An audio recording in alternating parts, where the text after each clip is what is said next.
Thank you, Deputy Speaker. Well, I was scheduled to speak on this bill last night, before yesterday's impromptu 6-hour meeting of the Liberal Party and the National Party coalition room on this question of marriage equality, but that party room meeting caused proceedings in the Federation Chamber to be abandoned. My hard-working staff have prepared an excellent speech full of evidence and logical argument in favour of marriage equality, but this morning I read the comments attributed to Senator Abetz in the other place in the coalition party room last night. His comments that gay men didn't really want to get married and that somehow Dolce & Gabbana were evidence of this. And I thought, forget it. Reading Senator Abetz's comments made me wonder whether he'd ever met a gay man before. So I'm tossing the script and I'm talking about a gay man that I knew. A man that I called my Uncle Derek, but a man who my Uncle Ian was never able to call his husband. I knew Derek through a child's eyes. He was the uncle who did the Christmas planning, making elaborate Christmas wreaths, decorations and wrapping paper.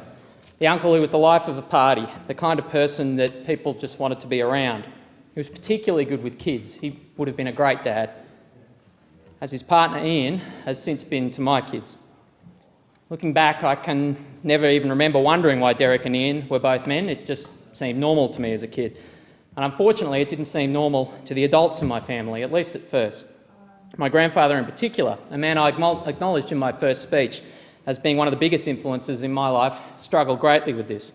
He was a conservative man, a pillar of the Queensland country town that I grew up in, active in his church, a committee man for decades, a man who told me that Joh Bjelke-Petersen was the best thing that ever happened to Queensland.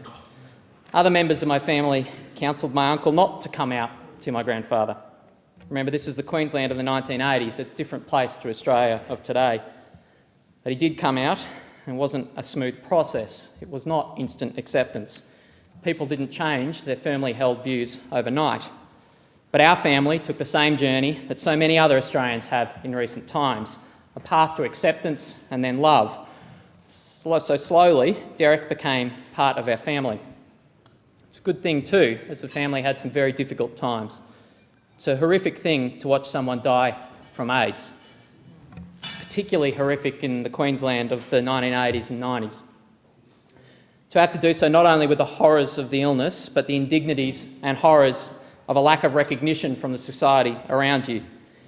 To have to deal with being beaten by hateful thugs in the street while your body was destroying itself from the inside. My grandfather wasn't an emotionally expressive man. Like many men from 1950s country Queensland, he showed his love through deeds, not words. So as Derek's body wasted away, he showed his love by turning up to their home uninvited to do DIY jobs on things in the house that didn't need to be fixed. It was a journey that so many Australians have taken, a journey from ignorance and hate to understanding and love. Derek planned his own funeral, and I hated it because it was a party, a celebration of his life. I hated it because I didn't think that people should have been happy at this occasion. But it was a party that he planned with a political message. Red ribbons were ubiquitous at the event.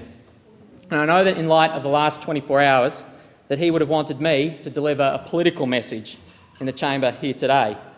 He would have wanted me to say to Senator Abetz, do not claim to understand what gay Australians want.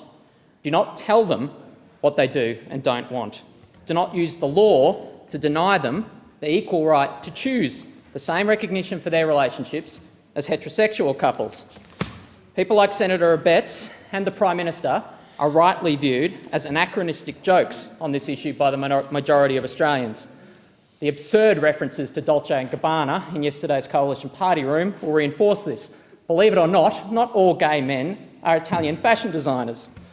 But we shouldn't lose sight of the fact that while laughable, we are dealing with serious issues of human dignity and legal discrimination in this debate. We shouldn't lose sight of the fact that the LGBTI rights movement in Australia is a serious cause with serious consequence for LGBTI Australians, a cause that has experienced some very difficult times in Australia in the past decades, and a cause that all of us in this place should treat very seriously in our representations.